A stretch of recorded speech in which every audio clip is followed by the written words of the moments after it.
क्या आप कल्पना कर सकते हैं कि एक छोटे से गांव का अखबार बेचने वाला लड़का एक दिन भारत का राष्ट्रपति बनेगा? असंभव लगता है ना?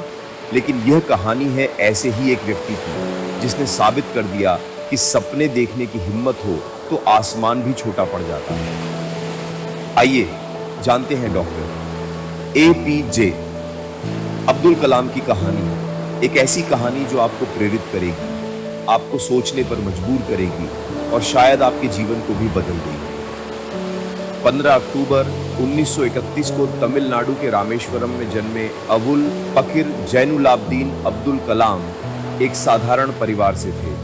उनके पिता एक नाव मालिक थे और मां एक गृहिणी। गरीबी ऐसी थी कि स्कूल जाने से पहले कलाम को अखबार बेचना पड़ता था। लेकिन कलाम के मन में एक अलग ही आग थी, सीखने की, कुछ करने की, कुछ बनने की। उनके पिता अक्सर कहते थे, जीवन में सफल होने के लिए 3 चीजें जरूरी हैं: इच्छा, विश्वास और उम्मीद। इन्हीं शब्दों ने कलाम के जीवन को एक नई दिशा दी। कल्पना कीजिए, एक छोटा सा लड़का समुद्र के किनारे बैठा है, आसमान में उड़ते पक्षियों को देख रहा है, सोच रहा है, काश मैं भी इनसे भी ऊंचा उड़ सकूं। वही लड़का था कलाम, जिसने एक दिन भारत को अंतरिक्ष की ऊंचाइयों तक पहुंचाया। कलाम कहते थे, सपने वो नहीं जो आप नींद में देखते हैं, सपने वो हैं जो आपको सोने नहीं देते। और उनके सपने थे बड़े, बहुत बड़े। स्कूल में कलाम हमेशा टॉपर नहीं थे, लेकिन उनमें था अथक परिश्रम का जज्बा। गणित और विज्ञान उनके प्रिय विषय थे। वे घंटों तक किताबों में डूबे रहे। उनके शिक्षक श्री शिव सुब्रमण्य अय्यर ने उनमें वैज्ञानिक जिज्ञासा का बीज बोया। कलाम कहते थे, महान सपने देखने वालों के महान सपने हमेशा पूरे होते हैं, और उन्होंने अपने इस विश्वास को सच साबित किया। कॉलेज के दिनों में कलाम ने भौतिकी में डिग्री हासिल की, लेकिन उनका सपना था वायुसेना में पायलट बनने का। उन्होंने कड़ी मेहनत की, परीक्षा दी, लेकिन अंतिम 9 उम्मीदवारों में से वे 9वें स्थान पर रहे। सिर्फ 8 को चुना जाना था। कई लोग हार मान लेते, लेकिन कलाम ने इसे अवसर में बदल दिया। वे कहते थे, आप जीवन में कभी हारते नहीं, या तो जीतते हैं या सीखते हैं। इस असफलता ने कलाम को एक नई दिशा दी। उन्होंने रक्षा अनुसंधान और विकास संगठन DRDO में नौकरी की। यहां से शुरू हुआ उनका वैज्ञानिक करियर। बाद में वे भारतीय अंतरिक्ष अनुसंधान संगठन ISRO में शामिल हो गए। ISRO में कलाम ने भारत के पहले उपग्रह प्रक्षेपण यान SLV-3 के विकास में महत्वपूर्ण भूमिका निभाई। 1980 में जब यह यान सफलतापूर्वक प्रक्षेपित हुआ तो कलाम राष्ट्रीय नायक बन गए। कलाम कहते थे, कठिन परिश्रम और दृढ़ संकल्प से कुछ भी हासिल किया जा सकता है। 18-18 घंटे काम करते, दिन रात एक करते और अंततः भारत को अंतरिक्ष की दौड़ में शामिल करते।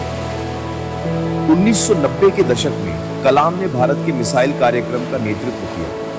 अग्नि और पृथ्वी मिसाइलों के सफल परीक्षण ने उन्हें मिसाइल मैन ऑफ इंडिया का खिताब दिला दिया। लेकिन कलाम हमेशा कहते थे, मैं मिसाइल मैन नहीं, टेक्नोलॉजी मैन हूं। 1978 में जब भारत ने पोखरण में परमाणु परीक्षण किया तो कलाम इसके प्रमुख वैज्ञानिकों में से एक थे। उनका मानना था कि एक मजबूत भारत ही विश्व शांति सुनिश्चित कर सकता है।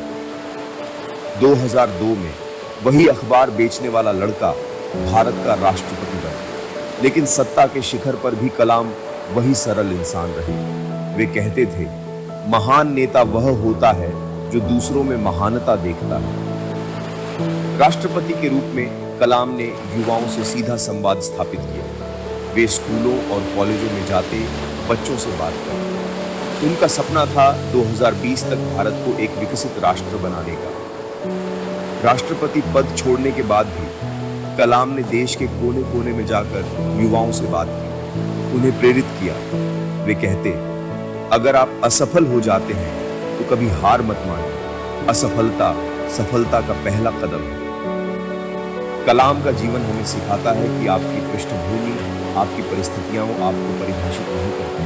आपके सपने, आपका संकल्प और आपका परिश्रम आपको परिभाषित करता है। 27 जुलाई 2015 को शिलांग में एक व्याख्यान देते हुए कलाम हमेशा के लिए हमसे दूर चले गए। लेकिन उनके विचार, उनके सपने, उनकी प्रेरणा आज भी हमारे साथ है। कलाम कहते थे, सपने वो नहीं है जो आप सोते में देखते हैं, बल्कि वो हैं जो आपको सोने नहीं देते। उनका जीवन इस बात का जीता जागता उदाहरण था। तो आज जब आप इस वीडियो को देख रहे हैं, अपने आप से पूछिए, क्या आप अपने सपनों के लिए कलाम जितना दृढ़ संकल्पित हैं? क्या आप अपने लक्ष्य के लिए दिन रात एक करने को तैयार हैं? याद रखिए, कलाम के शब्दों में, अगर आप सूरज की तरह चमकना चाहते हैं तो पहले सूरज की तरह जलना सीखिए। तो आइए सपने देखें, बड़े सपने देखें और उन्हें पूरा करने के लिए कड़ी मेहनत करें। ये थी डॉक्टर एपीजे अब्दुल कलाम की कहानी, एक ऐसे इंसान की जिसने साबित कर दिया कि अगर हौसला बुलंद हो तो आसमान भी छोटा पड़ जाता है। आज भी कलाम की कहानी लाखों भारतीयों को प्रेरित करती है, उन्हें अपने सपनों के पीछे भागने के लिए प्रोत्साहित करती है। क्या आप भी अपने सपनों को साकार करने के लिए तैयार हैं?